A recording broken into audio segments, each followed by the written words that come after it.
الحمد للہ وکفى وسلام علی عباده الذین اصطفى اما بعد.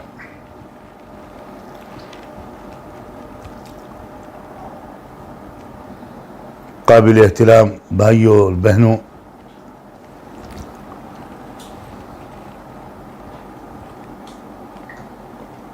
میں جس ترتیب سے امت کے مختلف طبقات کی خدمت میں کچھ گزارشات پیش کر رہا تھا، آج اس سلسلے کو تھوڑا سا روک کر میں اس وقت تمام سننے والے بھائیوں اور بہنوں سے اس وبائی بیماری کووڈ-19 کے بارے میں کچھ کہنا چاہتا ہوں. حالات اس قدر بھیانک روپ اختیار کر چکے ہیں کہ قیامت کا منظر قائم ہے اس وقت ہمارے ملک کے مختلف شہروں میں، علاقوں میں. واقعی قیامت کا منظر قائم ہے.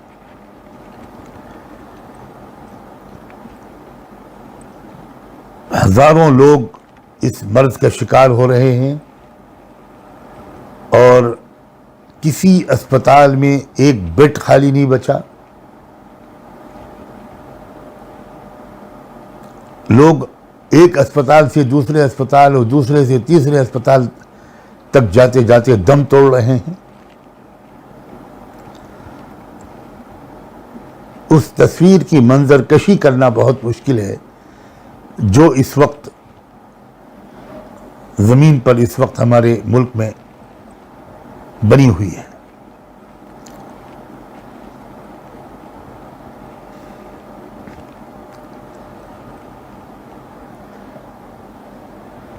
ایک بہت بڑا مسئلہ یہ بنا ہوا ہے کہ دیکھا یہ جا رہا ہے کہ جس مریض کو صحیح وقت پر آکسیجن کی سپورٹ نہیں مل پا رہی، وہ مریض نہیں بچ پا رہا ہے. اور جس طرح اسپتالوں میں بیڈ بالکل ختم ہو چکے، اسی طرح آکسیجن کی سپلائی لائن بھی اکثر جگہ ٹوٹتی جا رہی ہے اور لوگوں کو آکسیجن نہیں مل رہا.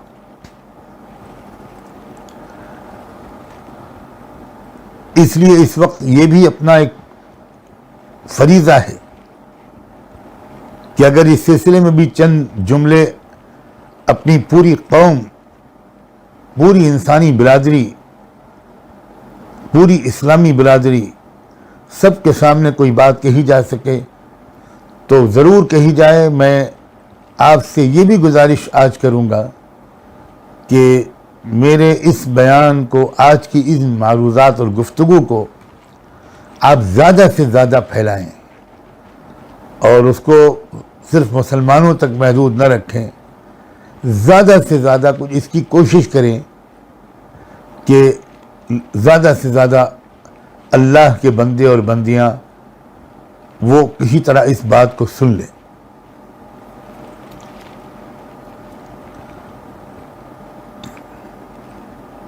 ایک بات تو میں یہ بات عرض کر دوں کہ یہ خیال جو بعض لوگوں کے ذہنوں میں آتے ہیں کہ بھئی کوئی وبا نہیں ہے، کوئی بیماری نہیں ہے، کوئی کرونا وائرس نہیں ہے، یہ سب جھوٹ ہے، افواہ ہے، اس پر دھیان بالکل مت دیں، اور یہ جو احتیاطیں بتائی جا رہی ہیں یہ سب بالکل بکواس ہے، اس طرح کی کسی احتیاط سے کوئی فائدہ نہیں ہوگا، کسی طرح کی ڈسٹینسنگ کی ضرورت نہیں ہے، اور اس کو دین سے جوڑا جاتا ہے. اور اس قسم کی احتیاطوں پر عمل کرنے کو ایمان اور توکل اور یقین اور تقوی سے کے خلاف سمجھا جاتا ہے. اور اس طرح کی باتیں سوشل میڈیا کے ذریعے سے برابر پھیلائی جا رہی ہیں تو بڑی تعداد میں بہت سے لوگ ابھی تک کنفیوژن کے شکار ہیں کہ یہ کیا صحیح ہے، واقعی کوئی وبا ہے یا نہیں ہے. واقعی کوئی ہم کو احتیاط کرنی چاہیے کہ نہیں؟ دیکھیے دو باتیں الگ الگ ہیں. ایک تو یہ کہ کوئی بیماری، کوئی وبا، کوئی وائرس ہے یا نہیں. اس کا جواب یہ ہے کہ یقیناً ایک وائرس ہے، یقیناً ایک وبا ہے، یقیناً ایک بھیانک اور مہلک بیماری.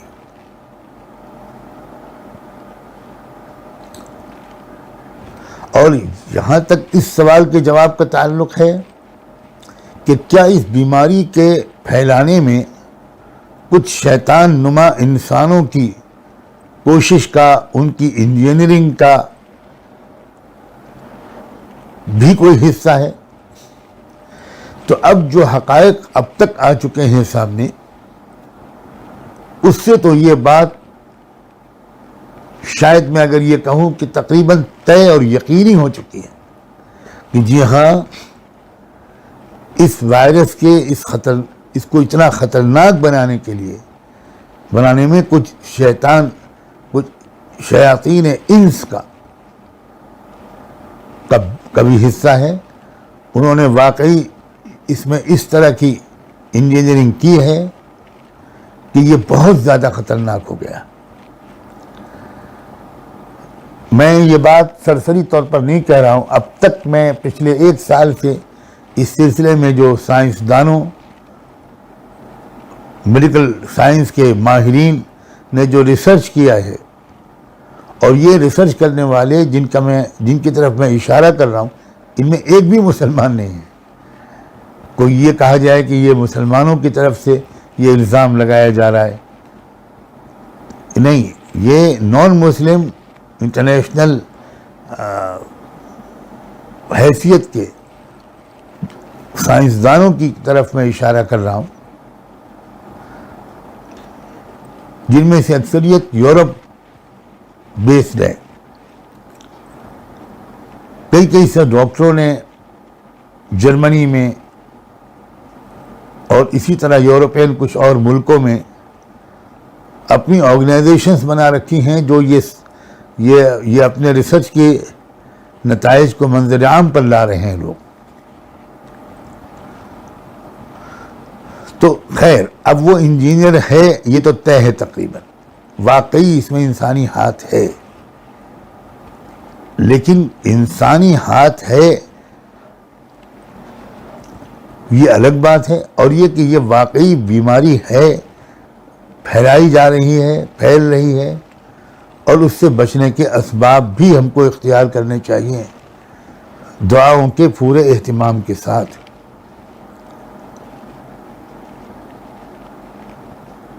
اور اگر کسی کو اس کی علامتیں شروع ہو جائیں تو اسے بالکل خوف زدہ ہوئے بغیر اللہ کی قدرت کو، اس کی طاقت کو پورا یقین کر کے خوب دعا مانگنی چاہیے.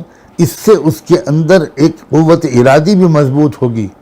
اور آپ یہ بات جانتے ہیں کہ کسی مریض کے لیے اپنی بیماری سے لڑنے اور صحت یاب ہونے کے لیے ایک بہت بڑا سبب اس مریض کی ول پاور کی مضبوطی ہے. کیونکہ جب انسان گھبرا جاتا ہے، مایوس ہو جاتا ہے، تو اس کے اندر وہ ہارمونز نہیں بن پاتے، وہ چیزیں اس کے جسمانی نظام میں حرکت میں نہیں آ پاتی جو اس کی امیونٹی کو، اس کی قوت مدافعت کو مضبوط کریں. انسان کی جس طرح کچھ دواؤں اور غذاؤں سے قوت مدافعت طاقتور ہوتی ہے، اسی طرح انسان کی سوچ سے، اس کی نفسیاتی کیفیت سے، اس کے قلبی کیفیت سے، اس کے دل و دماغ کی کیفیت سے بھی اس کی قوت مدافعت مضبوط ہوتی ہے. اب تو میڈیکل ریسرچ کرنے والوں نے یہاں تک ثابت کیا ہے کہ اگر کوئی انسان معاف کرتا ہے دوسرے کو اور معافی مانگتا ہے تو اس کے اندر کی قوت مدافعت بڑھتی ہے، اس لیے کہ ایک ذہنی سکون اس کو حاصل ہوتا ہے. اور ذہنی سکون و اطمینان انسان کی امیون سسٹم کو، قوت مدافعت کو مضبوط کرنے میں ایک بہت بڑا رول پلے کرتا ہے. یہ تو میڈیکل ایکسپرٹ ثابت مانتے ہیں. اسی طرح تھینکس گیونگ کسی کا شکر گزار ہونا، احسان ماننا اور مثبت سوچ اس سے ڈیولپ ہوتی ہے. چاہے وہ انسان رب کا شکریہ ادا کرے، اس کی نعمتوں کو یاد کر کے رب کا شکریہ ادا کرے، یا آپس میں ایک دوسرے کا شکر گزار انسان بنے، تو ان دونوں چیزوں سے، اللہ کا شکر ادا کرنے سے بھی اور آپس میں ایک دوسرے کا احسان مند ہونے سے بھی، اس سے بھی ایک اندر کی قوت مدافعت مضبوط ہوتی ہے. تو اگر خدا نخواستہ کوئی ایسی اس بیماری کی علامت پیدا ہونے لگے تو پریشان ہونے، پینک میں آنے، گھبرا جانے سے بچیے. اور بہت مددگار ہوگا اس میں دعا کا اہتمام کرنا اسباب کے اختیار کرنے کے ساتھ. صحیح بخاری اور صحیح مسلم ہماری حدیث کی مستند ترین کتابیں ہیں. اس میں اللہ کے رسول صلی اللہ علیہ وآلہ وسلم کا ایک حکم درج ہوا ہے کہ حضور نے یہ سکھایا تھا. حضرت محمد صلی اللہ علیہ وآلہ وسلم نے یہ سکھایا تھا، اذا سمعتم الطاعون بأرض فلا تدخلوها واذا وقع بأرض وانتم فيها فلا تخرجوا منها. کہ اگر کسی علاقے میں طاعون پھیلنے کی تم کو خبر ملے تو تم اس جگہ مت جاؤ، اور اگر وبا ایسی جگہ پھیلے جہاں تم پہلے سے مقیم تھے تو تم پھر وہاں سے باہر مت نکلنا. اب یہ کتنی سائنٹیفک ہدایت ہے جو اللہ کے رسول نے دی ہے. جہاں بیماری پھیل رہی ہو وہاں تم مت جانا، اور اگر جہاں تم ہو وہیں بیماری پھیل رہی ہو تو اپنے آپ کو اسی جگہ آئسولیٹ کر لو، یعنی اسی جگہ اپنے آپ کو بس اس سے باہر مت نکلو. ظاہر ہے کہ اس کا صاف مطلب یہ ہے کہ اگر تم وہاں سے باہر نکلو گے تو تمہارے ساتھ وہ بیماری دوسروں تک بھی پہنچ جائے گی. اور اگر تم کہیں پر موجود ہو، اگر تم ایسی جگہ پر ہو جہاں بیماری نہیں ہے اور ایسی جگہ کوئی اور ہے جہاں بیماری پہنچ گئی تو تم وہاں مت جاؤ، کیونکہ وہاں تم کو لگ جائے گی بیماری، اس کا خطرہ ہے. اور جس علاقے سے تم جا رہے ہو اور وہاں بیماری ہے تو تمہاری وجہ سے دوسروں کو لگ جائے گی. یہ ایک بہت صاف ہدایت ہے. 1500 سال پہلے اللہ کے رسول صلی اللہ علیہ وآلہ وسلم نے پھیلنے والی وبائی بیماریوں سے بچنے کا یہ آسان اور سائنٹیفک اور بہت پریکٹیکل طریقہ آپ نے بتایا تھا. ذہن میں رکھیے گا کہ صحابہ کرام کے دور میں بھی وبائیں پھیلی تھیں، انفیکشس ڈیزیزز پھیلی تھیں، اور بڑے بڑے صحابہ کرام اس کا شکار ہوئے.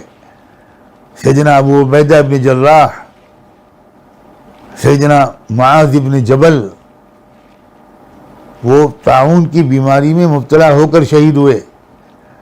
حضرت سیدنا معاذ کی تو اہلیہ کا بھی انتقال اسی بیماری میں ہوا، ان کے ایک صاحبزادے بھی اسی بیماری میں مبتلا ہو کر شہید ہوئے.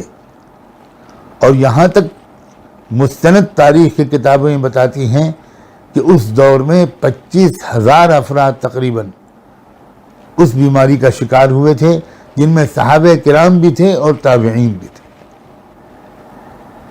تو یہ تو چیزیں ایسی ہیں کہ آپ یہ سوچیں کہ بھئی نیک لوگ کیسے شکار ہو جاتے ہیں، علماء کیسے شکار ہو جاتے ہیں، صالحین کیسے شکار ہو جاتے ہیں، یا خدا نخواستہ کوئی سوچنے لگے کہ میں تو بڑا نیک و دیندار آدمی ہوں، مجھے تو اللہ پر یقین ہے، مجھے تو ایک بیماری نہیں لگے گی، اور پھر وہ اس کی وجہ سے کوئی احتیاط نہیں کرتا، احتیاطی تدابیر جو بتاتے ہیں ان سے بدگمان ہونے لگتا ہے. تو یہ صحیح نہیں ہے.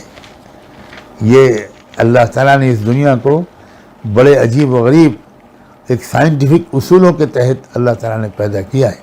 قدرت یقیناً اللہ تعالیٰ کو اس میں ہے، یقیناً قدرت ہے کہ کسی کو بھی مستثنا کر دے، اس کو اسباب کا اثر اس کے اوپر نہ ہو، لیکن یہ قدرت ہے.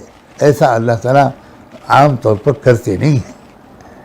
جو اللہ تعالیٰ کی سنت جاریہ ہے وہ تو یہی ہے کہ تم اگر آگ میں انگلی ڈالو گے تو آگ جلائے گی، جلو گے، تم زہر کھاؤ گے تو اس کا اثر ہوگا. کوئی کسی پر گولی چلائے گا تو اس کا اثر ہوگا.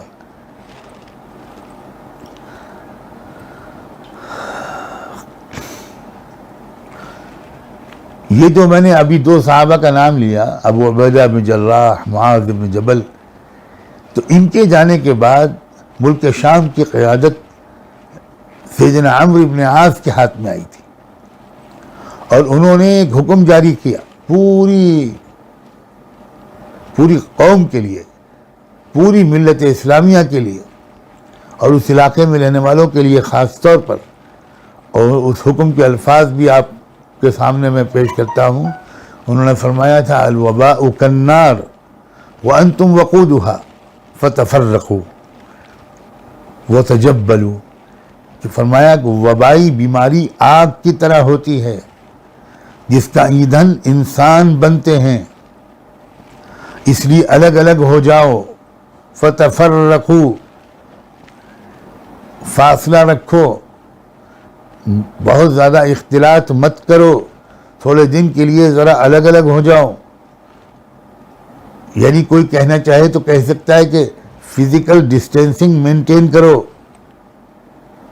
میرے نزدیک سوشل ڈسٹینسنگ کے بجائے فزیکل ڈسٹینسنگ کا لفظ شاید زیادہ مناسب ہے. وَتَجَبَّلُوا، اور وبا اگر پھیلنے لگے تو پہاڑوں پر جا کر رہو، یعنی اپنی گھنی آبادی سے نکل کر کہیں دور پہاڑوں میں جا کر الگ الگ بس جاؤ. آگے فرمایا کہ انہوں نے کہا تھا حَتَّى لَا تَجِدَ مَا يُشْعِلُهَا فَتَنْطَفِي، اگر ایسا کرو گے تو آگ کو ایندھن نہیں ملے گا اور وہ بجھ جائے گی. یعنی یہ بہت اہم لفظ ہے، آگ کو ایندھن نہیں ملے گا وہ بجھ جائے گی.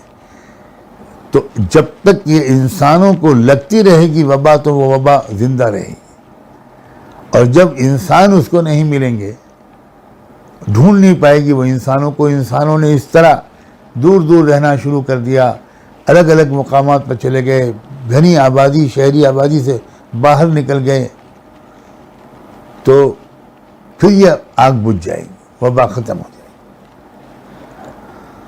ہمارے بہت بڑے علماء میں گزرے ہیں علامہ حافظ ابن حجر عسقلانی، انہوں نے تو گویا یہ الفاظ بھی نقل کیے ہیں، وہ یہ کہ ان ھذا رجز مثل السیل، کہ یہ بیماری سیلاب کی طرح ہے. من تنکبہ اخطأہ، جو پانی کے دھارے سے بچ کر کھڑا ہوگا وہی سیلاب سے بچ پائے گا. اور یہ آگ کی طرح ہے، جو آگ سے دور رہے گا وہی محفوظ رہے گا. ومثل النار من تنکبها اخطأها ومن اقام احرقته فآذته، جو آگ کے قریب کھڑا ہوگا آگ اسے جلا دے گی. اب یہ صحابہ کے الفاظ ہیں، آگ جلا دے گی. اب اگر کوئی یہ کہنا کہ نہیں آگ نہیں جلاتی، اللہ کا حکم جلاتا ہے، بالکل صحیح بات ہے. اللہ کے حکم سے آگ میں یہ تاثیر ہے.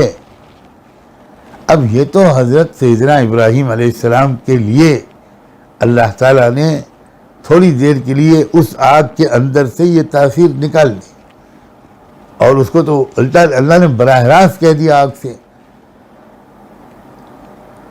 کونی بردا و سلاما علی ابراہیم. تو وہ تو ایک بہت ہی وقتی قسم کا اللہ کا حکم تھا، وہ اللہ تعالیٰ کبھی بھی ایسا کر سکتے ہیں. تو بہرحال ہم لوگوں کو یہ ہدایت ہے، یہ بات سمجھیے کہ یہ اسباب کو اختیار کیا جائے. تو اس وقت جو حالات ہیں اس کے لحاظ سے واقعی احتیاطیں کرنا ہماری ایک مجبوری ہے، ہماری ضرورت ہے.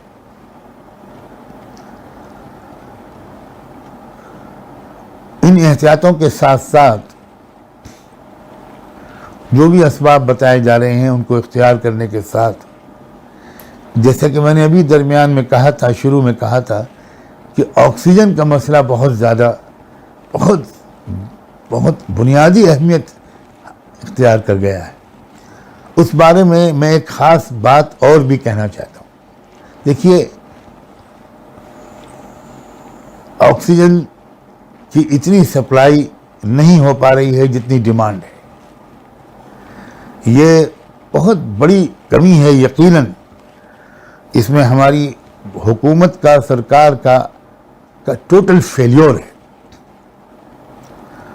اور یہ ایک بہت بڑا مسئلہ یہ بھی بنا ہوا ہے کہ ہماری قوم جو ہے اس کا ذہن اگر مذہبی ہوتا ہے تو سائنٹیفک نہیں رہتا، اور سائنٹیفک بنتا ہے تو مذہبی نہیں رہتا.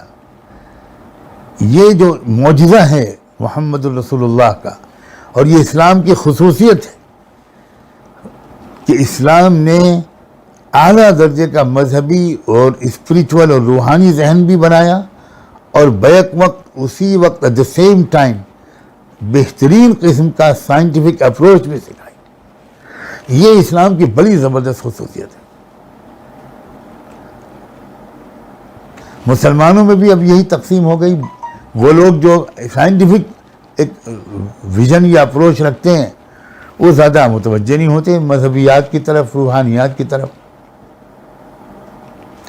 اور جن کا مذہبیات اور روحانیات کی طرف کا ذوق بنتا ہے وہ اسباب کو بالکل دنیا پرستی سمجھتے ہیں، مادیت سمجھتے ہیں، ایمان کی کمزوری کی علامت سمجھتے ہیں اسباب کا اختیار کرنا.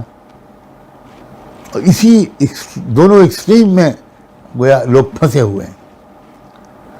یہی حال دوسری قوموں کا ہے ہمارے ملک میں بسنے والی. اب آپ اس کا اندازہ کیجئے کہ ہماری حکومت یہ کہتی ہے کہ تھالی بجاؤ، تالی بجاؤ، موم بتی جلاؤ، لائٹ بجھا دو. کتنے افسوس اور شرم کی بات ہے.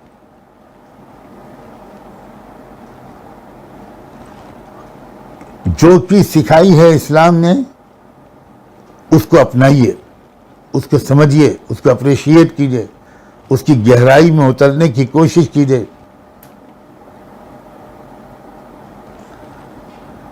اسلام نے یہ سکھایا ہے کہ اسباب بھی اختیار کرو اور اللہ سے پناہ، مدد، حفاظت بھی مانگو. ایک ملٹی ڈائمینشنل اپروچ ہے اور بالکل اس میں کوئی تضاد نہیں ہے، کسی طرح کا کنٹراسٹ نہیں ہے. اب اسباب میں سے ایک سبب ہے آکسیجن کا مسئلہ.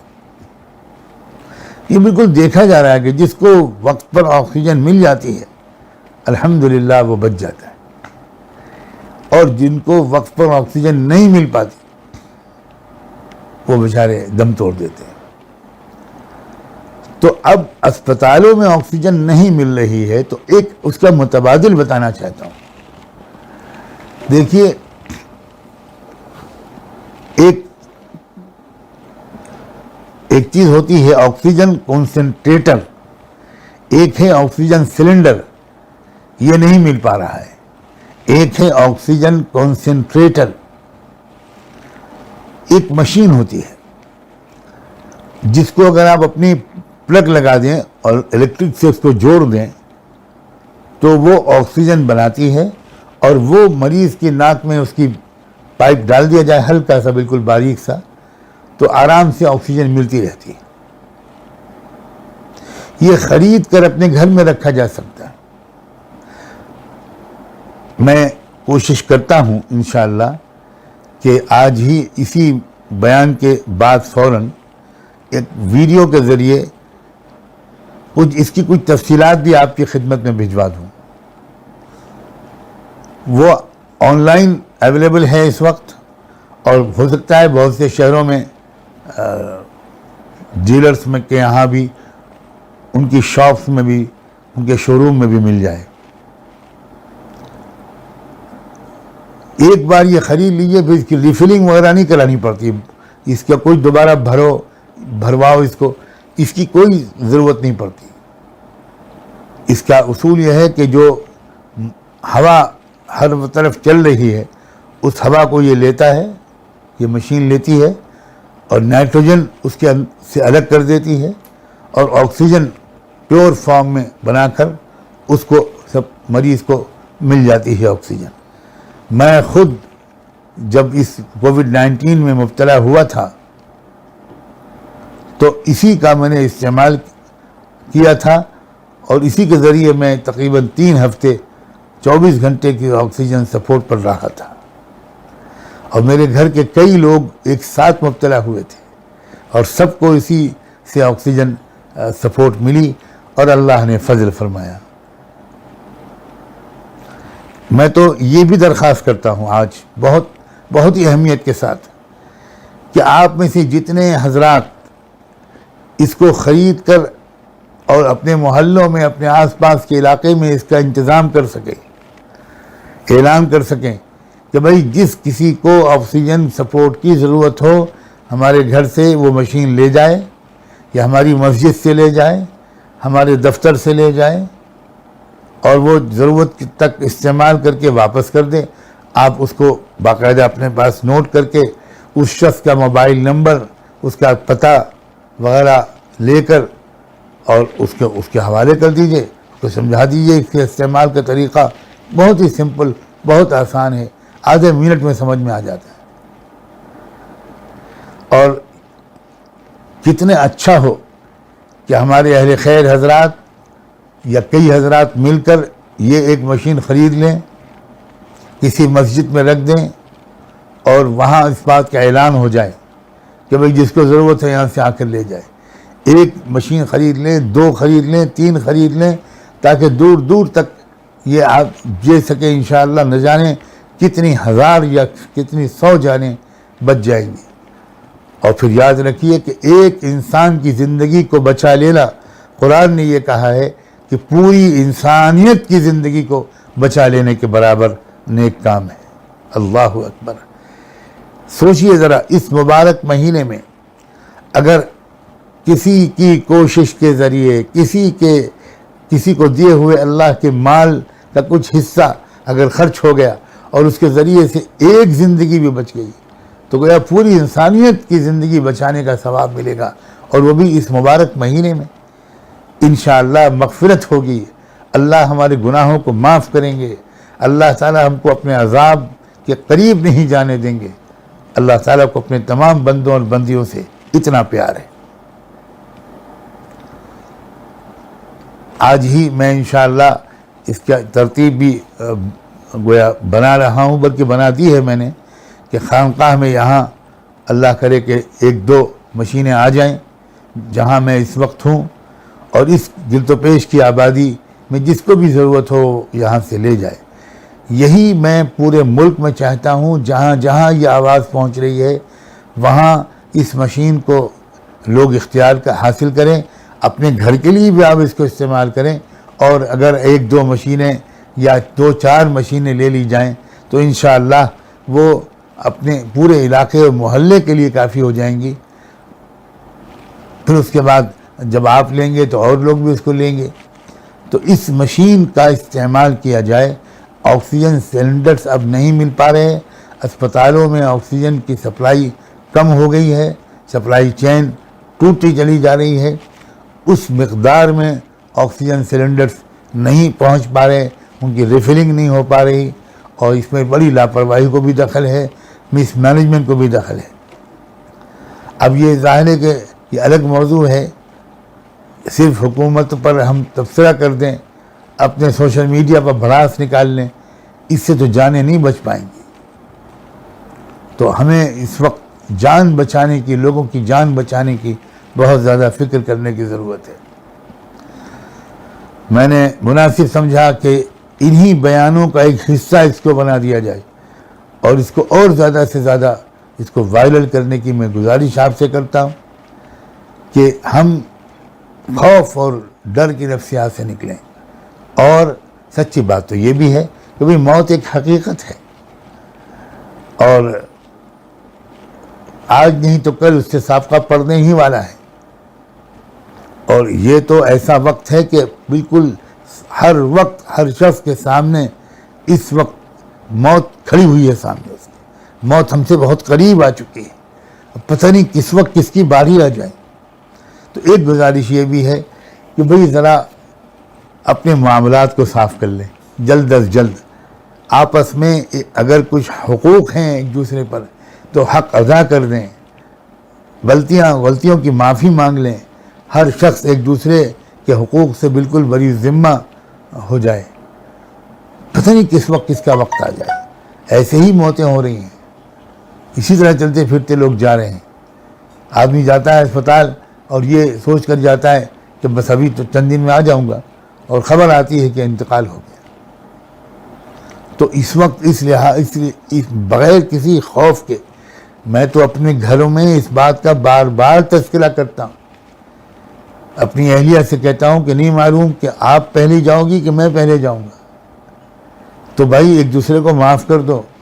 اور اگر کچھ مالی حقوق ہیں, کچھ ادھار لیا ہے, کسی کی امانت ہمارے پاس رکھی ہے, کسی کے ساتھ کاروبار میں کچھ شرکت ہے, جو بھی ہے کچھ معاملہ اس طرح کا, اسے پلیز ارجنٹلی اور امیڈیٹلی اس کی طرف توجہ کر کے اس کو صاف کریں. ڈریں مت کہ یہ میں کروں گا تو اس کا مطلب یہ ہے کہ بس اب موت قریب ہے. بھائی موت تو آنی ہی آنی ہے. تو اگر اچانک آ گئی اور ہم یہ سب کر کے نہ گئے اور حقوق اللہ کے بندیوں کے حقوق ہمارے اوپر واجب الادا رہ گئے تو بہت برے پھنسیں گے ہم. کیونکہ یہ بات آپ جانتے ہیں کہ اللہ اپنے حق کو تو معاف کر دیں گے, لیکن جب ہمارے آپس کے حقوق کا معاملہ آئے گا تو اللہ کہیں گے میں اس میں کوئی دخل نہیں دوں گا. یہاں آ کر اچھے اچھے نیک لوگ پھنس سکتے. تو یہ چیز جو ہے بس وہ جتنا جو صاف کر لے, اور بھائی کچھ تصور کچھ سوچ سمجھ لیجئے, ذہن پر زور ڈالیے. اگر آپ کو یاد لگائے کہ بھئی میں نے فلاں سال کی زکوٰۃ پوری شاید ادا نہ کی ہو, یا اور کچھ اس طرح کی چیز یاد آئے, تو آپ لازمی طور پر ان چیزوں کو آپ ادا کر دیں. سوچ کر اندازہ لگا کر کہ بھئی اتنے پیسے میں صدقہ کر دوں. اگر نہیں ملتا وہ شخص جس کا حق آپ کے اوپر باقی ہے, کوشش تو کریں اس کو تلاش کرنے کی. نہ ملے تو صدقہ کر دیں, اس نیت سے کہ اللہ تعالیٰ میرے اس حق کی ادائیگی کے بدل کے طور پر اس صدقے کو قبول کر کے میرے کندھوں کو ہلکا کر دے, مجھے سبکدوش کر دے. اور اس موقع پر میں یاد دلانا چاہتا ہوں کہ ہمارے ملک کے جو شاید اس وقت بہت بڑے بزرگ ہیں یا سب سے بڑے ہیں,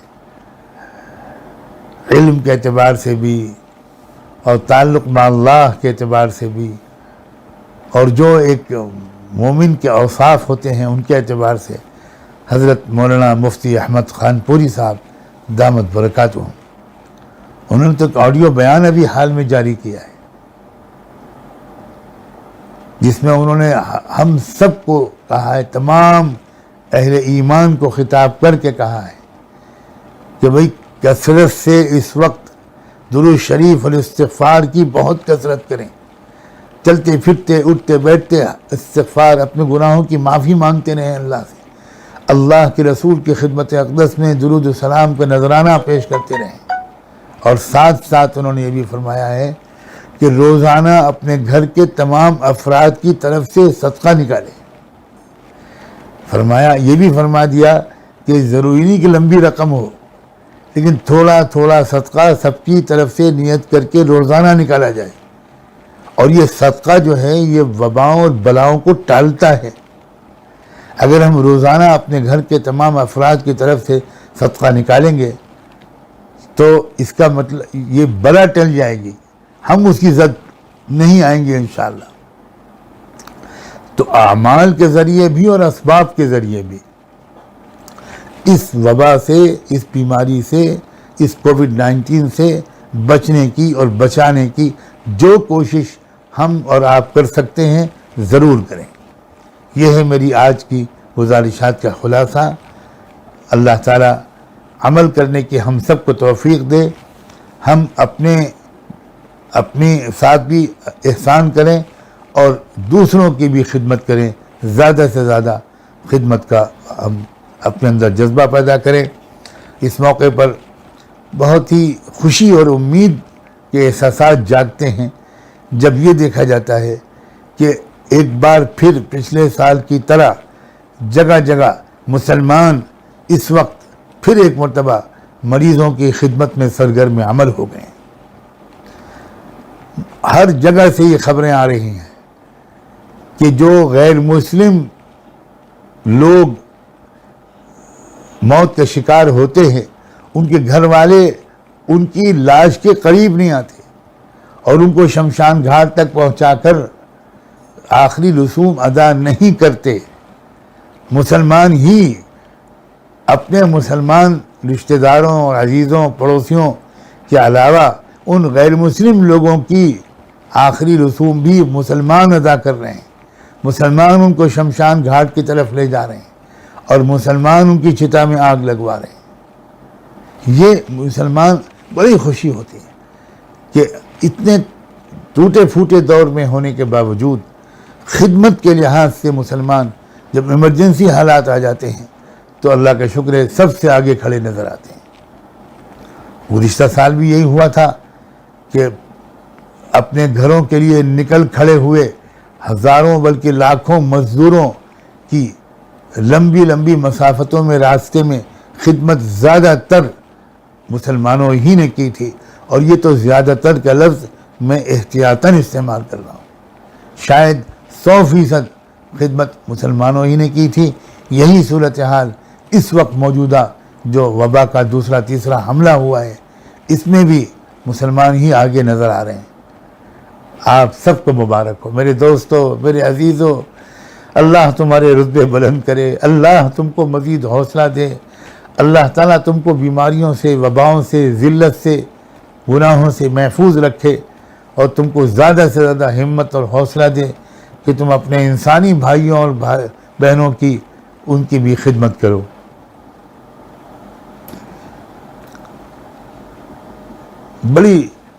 بڑی مایوسی ختم ہوتی ہے، نا امیدی ختم ہوتی ہے اور امید قائم ہوتی ہے کہ اگر محبوب خدا رحمت دو عالم صلی اللہ علیہ وآلہ وسلم اتنی پریشانیوں میں گرے ہونے کے باوجود، اتنی سازشوں کا شکار ہونے کے باوجود ایسا حوصلہ رکھتی ہے اور ایسا ظرف رکھتی ہے، ایسے اخلاق اور ایسی سوچ رکھتی ہے کہ وہ وقت آنے پر بھول جاتی ہے کہ یہ اسی قوم کے افراد ہیں جن کی ہم خدمت کر رہے ہیں، جو قوم ہماری بہو بیٹیوں کی عزتیں لوٹتی ہے، جس قوم کے بہت سے افراد ہماری جانوں کے درپے رہتے ہیں، اور ہو سکتا ہے کہ جن کی ہم خدمت کر رہے ہوں یہی خود شریک رہے ہوں ماضی میں کبھی ہمیں اذیت پہنچانے کی کوششوں میں.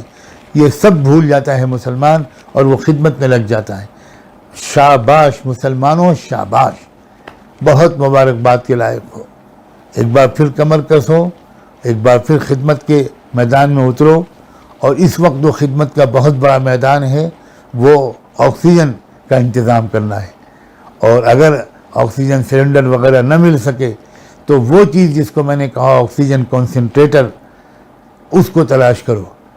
اگر شہر میں کسی شو روم سے مل جائے تو، اور وہ آن لائن منگوانی پڑے تب، وہ آپ منگواؤ اور اس کے ذریعے زیادہ سے زیادہ انسانی زندگیوں کو بچانے کی خدمت انجام دینے کی بھرپور کوشش کرو.